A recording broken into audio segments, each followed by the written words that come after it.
Hai, selamat datang kembali di channel Vodcom. Seperti biasa, kami akan membacakan kembali sebuah cerita horor yang mudah-mudahan bisa menghibur kalian semua. Cerita horor kali ini berasal dari thread Lakon Story yang berjudul Lukisan Pak Broto. Cerita ini merupakan sebuah kisah nyata yang diceritakan kembali oleh penulis. Jadi, semua nama dan tempat dalam cerita ini telah disamarkan untuk menjaga privasi narasumber. Jika kalian ingin membaca cerita ini secara langsung, silahkan kunjungi dan follow akun Twitternya, yang linknya sudah kami sertakan di deskripsi.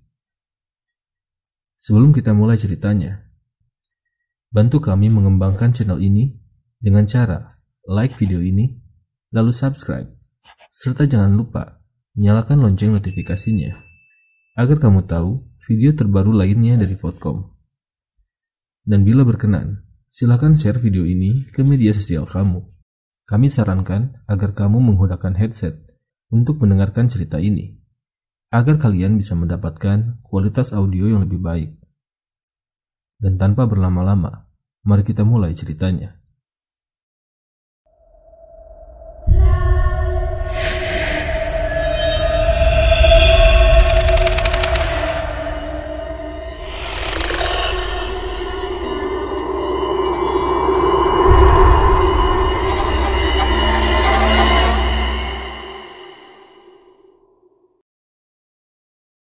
Pak Broto. Jika kalian mendengar nama tersebut, mungkin hampir semua warga di kampungku mengenal dan mengetahui jika Pak Broto adalah nama dari seorang pria tua yang setiap kali keluar rumahnya, beliau selalu memakai belangkon yang terpasang rapi di atas kepalanya. Bahkan, bukan hanya terkenal sebagai seorang yang suka memakai belangkon, Pak Broto di kampungku juga terkenal sebagai orang yang sangat memegang teguh budaya dan adat istiadat setempat. Dan tak berhenti sampai di situ. Semua itu juga dikuatkan dengan bangunan rumah megahnya yang bercorak khas Jawa, yang di dalamnya dipenuhi dengan ukiran-ukiran kayu. Dan tidak lupa, tepat di salah satu sudut halaman rumahnya ada sebuah pendopo besar yang juga terletak indah, yang seolah-olah semakin mempercantik bangunan rumahnya. Benar sekali, waktu itu Pak Broto seolah menjadi ciri khas dari kampungku sendiri. Selain karena kekayaannya, beliau juga sering mengadakan pertunjukan-pertunjukan tradisional ketika bulan Suro atau di bulan-bulan lainnya. Hal itulah yang akhirnya membuat nama Pak Broto sangat tidak asing bagi warga di kampungku dan juga warga di kampung sekitarnya. Lantas, apakah ada hubungan khusus antara Pak Broto denganku? Tentu saja ada. Karena asal kalian tahu, beliau tidak lain dan tidak bukan adalah orang tua kandungku. Aku adalah anak terakhir dari 7 bersaudara yang dilahirkan oleh almarhum ibuku. Semenjak aku berusia 26 tahun, kakak-kakakku sudah tidak lagi hidup serumah denganku. Oleh bapak, mereka sudah didirikan rumah sendiri-sendiri yang terletak berpisah jauh dari rumahku. Dan akhirnya, setelah bapak meninggal, akulah yang akhirnya menempati rumah peninggalannya dengan tidak lagi membangun rumah baru karena harta warisan yang sudah dibagi rata, dan aku mendapatkan bagian terakhir, yaitu rumah ini. Dan singkat cerita, semua cerita ini berawal dari sini. Sejak kematian bapak, rumahku yang sebelumnya selalu ramai dengan adanya rekan-rekan bapak yang kerap berkunjung, kini perlahan berubah menjadi sangat sepi. Setiap hari, rumah sebesar ini yang hanya kutempati seorang diri, tentu saja semakin hari semakin kotor, karena aku yang belum juga mendapatkan seorang istri. Hal ini bisa dibilang wajar, karena pekerjaan yang menuntutku harus selalu pulang malam, ditambah dengan kesibukan-kesibukan lainnya.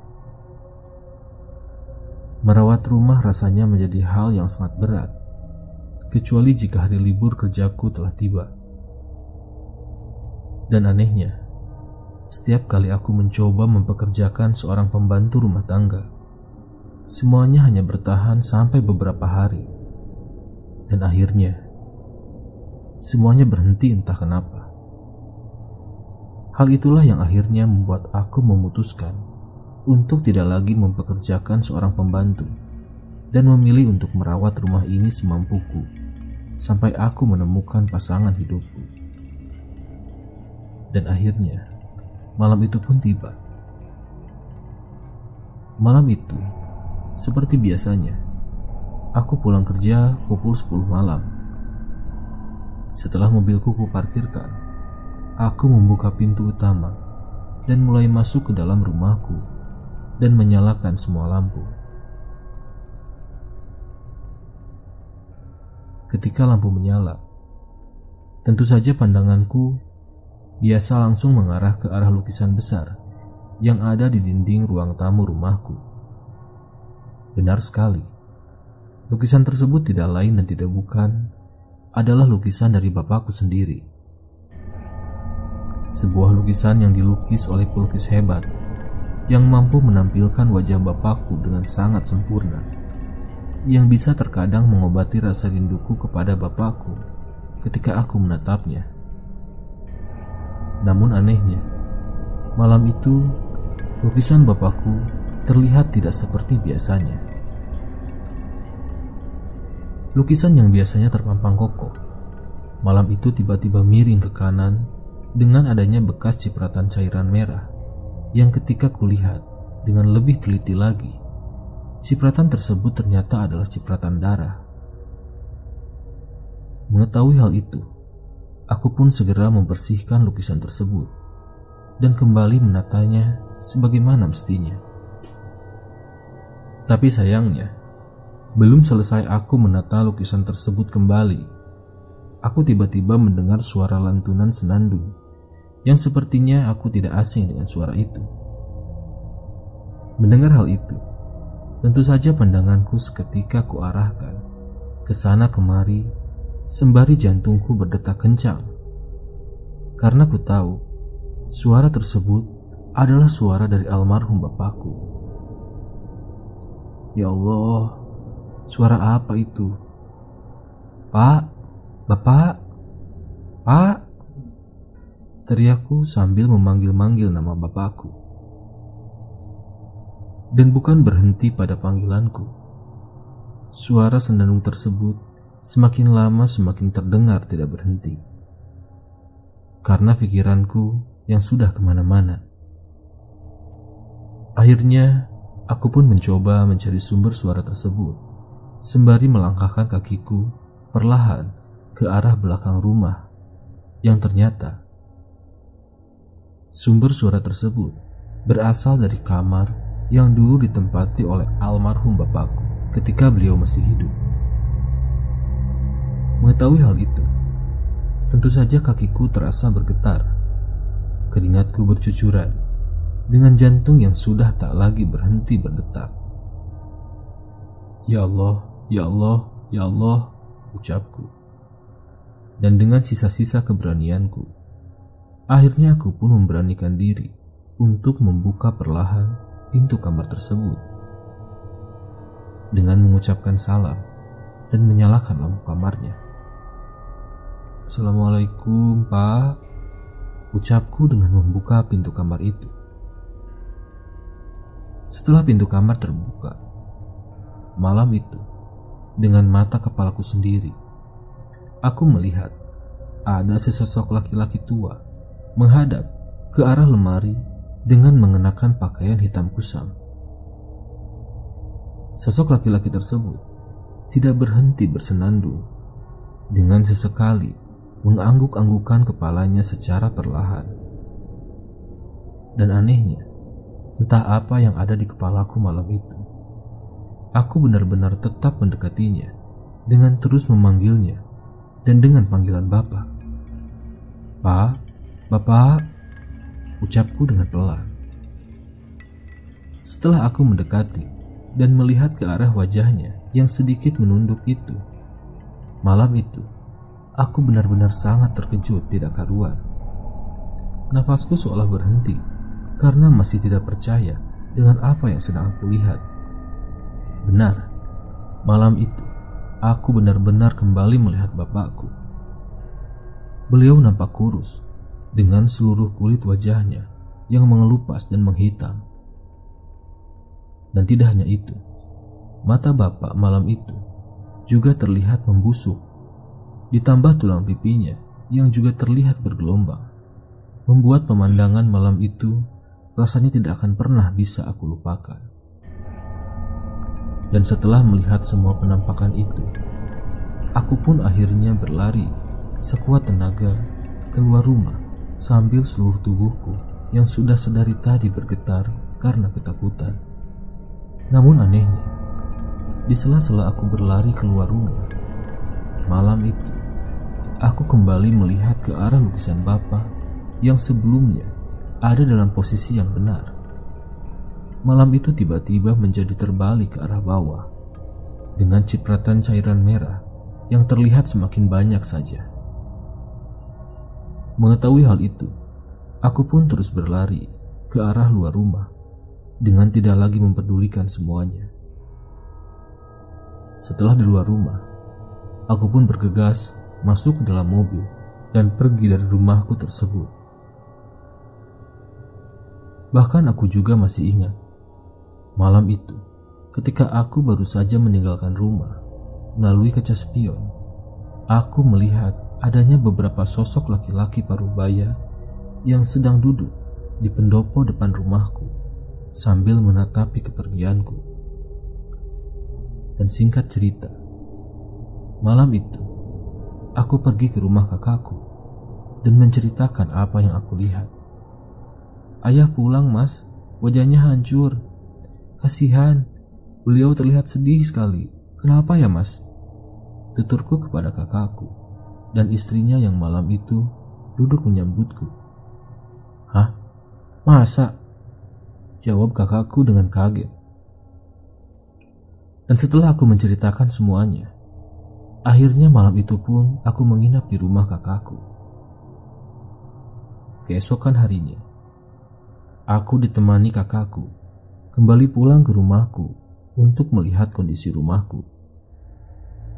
Dan anehnya, ketika aku pulang siang itu, aku melihat lukisan bapakku yang biasanya menempel di ruang tamu. Waktu itu tiba-tiba sudah berada di dalam kamar bapak, tempat di mana aku melihatnya malam lalu. "Lukisan bapak kok di sini?" tanya kakakku. "Loh, kok bisa pindah ke sini ya, Mas?" sahutku dengan heran. "Sepertinya memang ada yang salah deh. Sudah, lukisan ini biar kakak bawa pulang ya. Kamu di sini saja. Gak apa-apa, santai saja. Bagaimanapun juga, dia adalah orang tua kita. Dan ini adalah rumahmu. Jangan pernah pergi ya, jangan pernah tinggalkan rumah ini, walaupun apapun yang terjadi," ucap kakakku sambil duduk memandangi lukisan bapak. Dan singkat cerita, setelah seharian menemaniku di rumah, akhirnya pukul 8 malam, kakakku pun kembali pulang ke rumahnya dengan membawa lukisan yang katanya akan dipajang di rumahnya sendiri. Setelah kepulangan kakak, tentu saja aku pun seketika menutup semua pintu rumahku, dan aku segera masuk ke dalam kamar tidurku agar aku bisa segera beristirahat. Karena aku pun tahu, semalaman aku tidak bisa tidur karena memikirkan semua yang telah terjadi. Namun sayangnya, di tengah-tengah aku sedang tertidur lelap, tiba-tiba aku terbangun sekitar pukul 2 dini hari karena aku dikagetkan dengan suara benda jatuh yang sangat keras. Mendengar hal itu, tentu saja aku pun seketika terbangun dari tidurku. Namun aku tidak mau melihat ke arah luar kamar untuk memastikannya.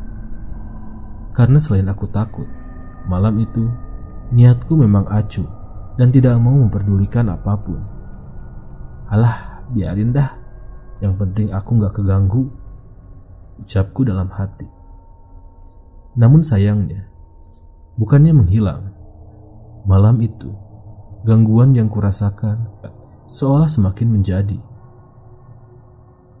Dan belum lama aku mendengar suara benda jatuh tersebut.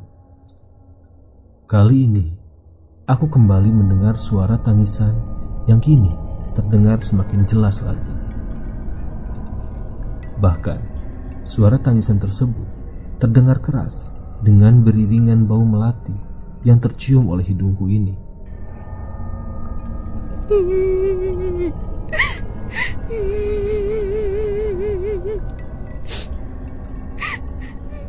Suara tersebut terdengar terseduh-seduh. Ya Allah, apalagi ini? Jawabku dengan kembali masuk ke dalam selimutku. Dan tidak berhenti sampai di situ saja. Di tengah-tengah aku masih bertahan di dalam kamar. Kali ini, tiba-tiba pintu kamarku yang giliran digedor-gedor tak karuan.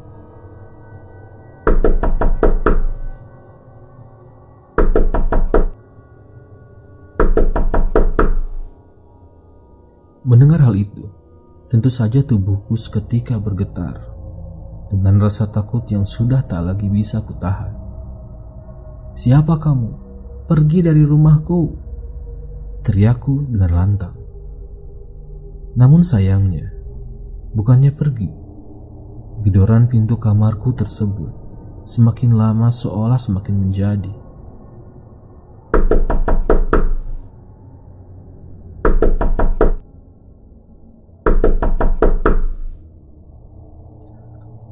Karena aku sudah tak kuat lagi, akhirnya aku pun memberanikan diri untuk membuka pintu kamarku dengan masih menahan semua rasa takutku.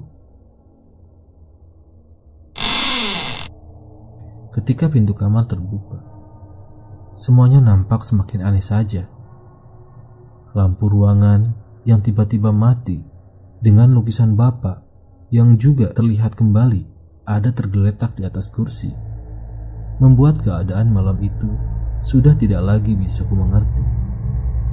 Loh, perasaan tadi aku gak matiin lampu rumah ini deh. Nah itu, lukisan Bapak kok kembali ada di sini? Ya Allah, ada apa sih ini? Ucapku kesal dengan mulai sedikit emosi. Namun anehnya, ketika aku mulai kembali menyalakan lampu rumah ini, tiba-tiba pandanganku teralihkan dengan adanya sesosok pocong berkain lusuh yang ada di salah satu sudut ruangan rumah ini. Sosok tersebut terlihat menatap ke arahku dengan wajah yang terlihat hitam pekat tidak karuan. Badannya tinggi dengan ukuran yang lebih besar daripada ukuran tubuh manusia, membuat detik-detik waktu itu terkadang masih terasa hingga saat ini. Aku yang waktu itu seketika kembali berlari keluar dengan teriakan yang rasanya sudah tak lagi berarti, seakan menandakan jika malam itu adalah malam yang paling menakutkan selama hidupku. Bahkan aku juga masih ingat ketika aku kembali berlari keluar rumah. Waktu itu, aku masih sempat melihat lukisan Bapakku yang tergeletak di atas kursi tersebut tiba-tiba terbalik dan terjatuh ke lantai. Dan anehnya, mata dari lukisan Bapakku tersebut seolah melihat memandangiku yang sedang berlari dari rumah tersebut. Dan singkat cerita, sesampainya aku di luar rumah, malam itu aku kembali melihat pemandangan yang sama sekali di luar akal sehat manusia. Bagaimana tidak, pendopo yang biasanya kosong, malam itu benar-benar terlihat adanya orang yang sedang duduk-duduk. Bukan hanya satu. Waktu itu aku melihat sekitar ada 4 orang yang sedang duduk melingkar di pendopoku tersebut dengan tidak memakai baju sama sekali. Mereka rata-rata botak dengan telanjang dari ujung kepala hingga ujung kaki. Tubuhnya yang terlihat kurus dengan wajah yang juga terlihat sangat menakutkan, seolah memaksaku untuk terus berlari dan tidak berhenti. Dan puncaknya, ketika aku berhasil keluar dari rumahku, malam itu aku bertemu dengan warga kampung yang akhirnya aku pun diantar untuk kembali pergi ke rumah kakakku. Sesampainya di rumah kakak sekitar pukul 5 pagi, aku kembali melihat pemandangan yang sangat mengejutkan. Bagaimana tidak, pagi itu rumah kakakku, aku melihat istri kakakku yang ternyata sedang dalam keadaan kerasukan tidak karuan. Matanya melotot, mulutnya penuh bubuk kopi, dengan bajunya pun juga sudah sangat terlihat acak-acakan. Mengetahui hal itu, tentu saja aku pun bersama warga yang mengantarku seketika menenangkan istri kakakku sembari menepuk-nepuk pipinya agar segera sadar dari tingkahnya. Mbak, sadar mbak.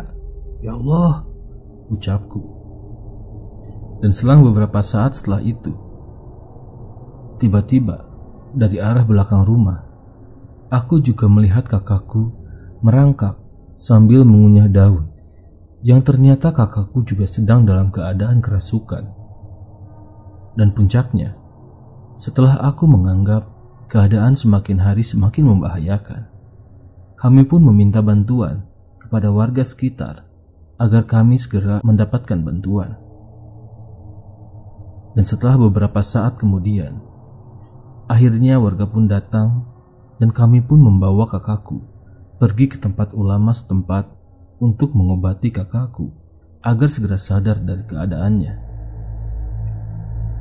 Dan setelah melewati serangkaian pengobatan, akhirnya kakakku dan istrinya pun sadar dari keadaan dan berangsur-angsur membaik seperti sedia kala. Dan singkat cerita, setelah beberapa hari berlalu, aku pun akhirnya memutuskan untuk mengadakan pertemuan keluarga yang akan kulakukan dalam rumahku sendiri. Karena kurasa semua ini ada hubungannya dengan almarhum bapak yang tiba-tiba datang menampakkan diri. Setelah beberapa hari berlalu, akhirnya kami pun, semua anak-anak bapakku, berkumpul di rumahku untuk membicarakan tentang semua ini. Waktu itu, kami pun tidak lupa juga mengundang praktisi supranatural untuk berjaga-jaga jika ketika pertemuan nanti terjadi sesuatu. Dan sesuai dugaan, ketika seluruh saudaraku sudah berkumpul di rumahku, lukisan yang sebelumnya dibawa oleh kakakku malam itu juga kembali pulang dan tiba-tiba ada di dalam kamar bapakku. Dan tidak lama setelah itu, kakakku yang sebelumnya kerasukan, malam itu kembali kerasukan dengan tingkah yang lebih aneh dari sebelumnya. Namun karena kami semua sudah siap dengan hal itu, akhirnya keadaan pun dapat dikendalikan, dan kami pun mencoba berinteraksi agar kami semua tahu alasan kenapa semua ini bisa terjadi. Dan ternyata, menurut ahli supranatural kami, bapak kembali ke rumah karena ada hutang yang belum diselesaikan. Dan tidak hanya itu, lukisan bapak yang biasanya terpampang di dinding ruang tamu tersebut ternyata bukanlah lukisan biasa. Lukisan tersebut adalah wadah dari jin peruangan bapakku ketika beliau masih hidup dahulu. Oleh karena itu, lukisan tersebut harus dimandikan, dirawat, serta diberi sesajen di malam-malam tertentu. Dan uniknya, peruangan tersebut benar-benar memiliki wajah yang sangat mirip dengan bapakku. Namun, setelah bapak meninggal, lukisan yang biasanya selalu dimandikan di malam-malam tertentu tersebut kini sudah tidak lagi pernah dimandikan. Oleh karena itu, jin penunggu lukisan tersebut akhirnya marah dan datang mengganggu. Setelah selesai bermediasi, akhirnya lukisan tersebut kini diamankan dan kuserahkan kepada bapak kepala desaku yang selanjutnya akan dirawat seperti seharusnya. Kini, meskipun lukisan tersebut masih kerap kembali pulang ke rumahku dengan sendirinya. Aku tetap mempercayakan lukisan tersebut kepada Bapak Kepala Desa agar semuanya tetap dalam keadaan baik-baik saja. Dan hingga cerita ini ditulis, sudah menjadi hal biasa jika ketika aku pulang kerja, aku tiba-tiba melihat lukisan Bapak tersebut kembali ke tempat semula, yaitu dinding utama ruang tamuku. Dan tidak berhenti sampai di situ saja. Terkadang lukisan tersebut juga kerap tiba-tiba menghilang entah kemana. Padahal nyatanya, sejak kejadian kakakku kesurupan tersebut, aku sudah menyerahkan lukisan tersebut kepada Bapak Kepala Desa dan juga disaksikan oleh seluruh saudaraku yang ada pada saat itu. Terlepas dari semua itu, aku mencoba ikhlas dengan semua kejadian yang ada dengan terus mendoakan orang tuaku agar mereka tenang di sisi Tuhan Yang Maha Kuasa. Semoga dengan dibagikannya cerita ini dapat memberi pengalaman dan menambah pengetahuan kepada semuanya bahwa kejadian seperti ini memang benar adanya dan benar-benar nyata. Terima kasih teman-teman. Semoga cerita ini menemani hari-hari kalian dan cerita ini selesai.